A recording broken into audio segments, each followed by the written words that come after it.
Neck holder mount yang murah yang tengah viral.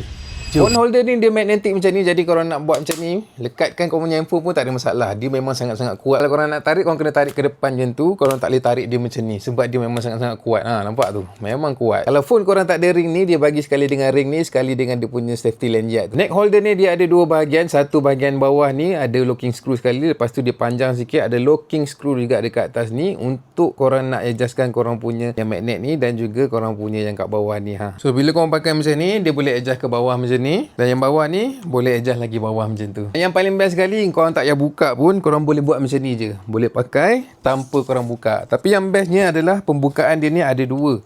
Satu kanan, satu belah kiri.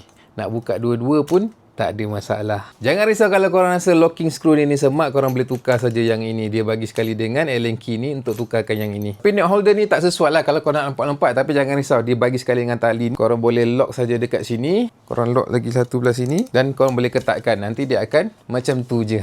Neck holder ni dia punya harga murah je. Korang boleh tengok material dia pun boleh tahan, murah je sebenarnya. Tapi yang dia punya ini, leher ni memang sangat-sangat selesa kalau korang pakai macam ni. Tak rasa macam murah pun. Dan neck holder ni pun fleksibel. Kalau korang nak bagi manjang boleh, kalau nak tarik sikit pun boleh macam ni. Yang aku punya ni magnetic ring, jadi kalau nak letak handphone pun tak ada masalah. Tapi dekat sini korang boleh tukar untuk letakkan adapter kamera pun tak ada masalah. Korang nak simpan senang saja, korang buka saja handphone korang, lepas tu korang twist macam ni.